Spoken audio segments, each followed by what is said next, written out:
I am Verna Smith, and this is Issues in Focus. Yes, it is another week, and yes, we are here to talk politics. What else? What else gives us that special, what should I say, buzz? Yes, the president and all of us are still talking healthcare reform. When will this end? We're not sure. But last Sunday, he took to the airwaves. He was on 5 stations, and he used the opportunity to simplify the message, as he said, in digestible pieces, chewable pieces, so that those of us who are still concerned about the dead panels, those of us who are still concerned that your lottery will be eliminated, to those of us who still believe that if you're older than 30 or you're a senior citizen, you will not be qualified. The president made an attempt to simplify the message, to say what is it he wanted in healthcare reform, and all of us got the impression, who listened keenly, that he intends to have a bill with a public option. As we speak, you know that Senator Max Baucus presented a bill. It came back to us. Many people said unacceptable, inadequate. So right now there's a markup, however, going on in the Senate Finance Committee, and most people are hopeful that out of that markup and all the other bills that are around, something will come up, and by Thanksgiving we will have a bill with a public option, as President Obama promised when he was candidate Obama. That said, many people saw the president on all these channels as a big joke.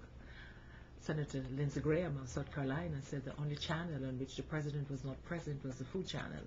And I said, oh, how unfortunate that is. The president needs to go and be seen on whatever channels people are tuned in. Politics is about public relations. It's about winning friends and influencing people. It's about getting your message out. It's about marketing and influencing. You're selling something. You're selling ideas. People want to buy it, get to them. So I said to the senator, I don't know what it is about politics in South Carolina, but I know for the people that win and the people who would reach me, they market their ideas to me, and I decide if I can buy, and the better they are at marketing, the better they are at succeeding with me. So the president, yes, has been talking healthcare. The president moved on to New York this week. He spent most of his time in New York City, where he was at the United Nations talking about nuclear proliferation and what he would like to see that body do in terms of bringing more peace to the world.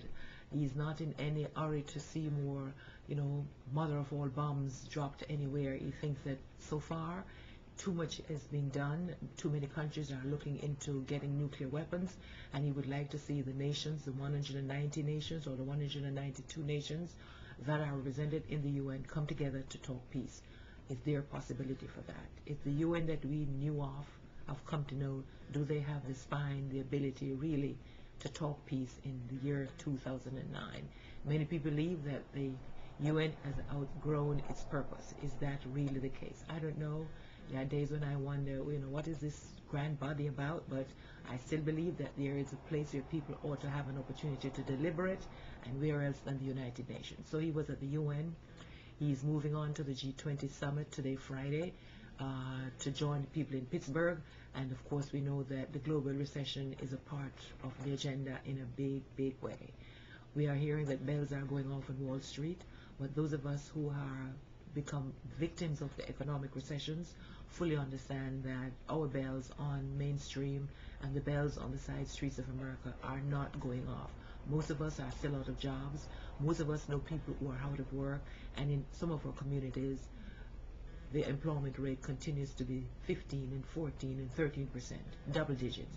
It's bad out here. So at the G20, they are going to be meeting with the best minds who talk economics, the best minds who talk global situations, and hopefully out of all of that, we can in the future look to give less to the AIGs, look to give less to the Citibanks, look less to give the financial markets that have played loose with our monies, and there will be less hope of us giving them our tax dollars when we are out here without a bailout. So we're talking healthcare reform, we're talking the G20 summit, and of course, how can we miss Afghanistan? We are hearing of more deaths from our servicemen because of what's happening in Afghanistan. News has been released by somebody that, if we don't fight back, we could lose this war. How do you fight a war when you talk terrorism? There is no front, but we know what comes out of the Taliban. We know what is expected to be in Pakistan, the hills of Pakistan. We know Osama bin Laden is out there somewhere in those caves. And how do we bring peace to a medieval country as Afghanistan, who we know the French went there and failed, the British went there and failed, the Russians went there and failed. Can America go there and make a difference? President Obama campaigned that he would talk and do something about Afghanistan. He thinks that's where we should have been and not in Iraq. But as more people are thinking there's a possibility that this is going to be another Vietnam, that there'll be need for additional troops, and many people are saying not now, not ever. What is the solution? I stand with the president that he now has the intelligence he never had as President Obama. He has the intelligence he never had as candidate Obama. He has the ear of the generals, and he has information daily that he can use to make a sensible review. So I'm standing with the president, not as a hawk, not as a dove, but using my common sense to say, anybody changes in terms of decision making if and when you have new information that determines what you do. Of course, the economy never goes away. It's tied into joblessness. A jobless recovery is unacceptable. So again, we're talking Afghanistan, we are talking the G20 summit, we are talking Iran, still trying to make trouble for those of us in the West, and of course, healthcare reform. We'd love to hear your opinions on the UN. Is it still a group or a body we need? Should we get more harsh? Is it time for economic restrictions on Iran? Healthcare reform, is it time for the Democrats to bone up, given they now have 60 seats in the Senate? Solid House, President, there's no excuse. Join the conversation. Leave a comment on this video. Leave a comment on my blog, vernasmith.com, vernasmith.com. Join the conversation. We'd love to hear from you.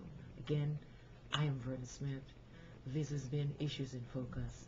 Have a great, great week.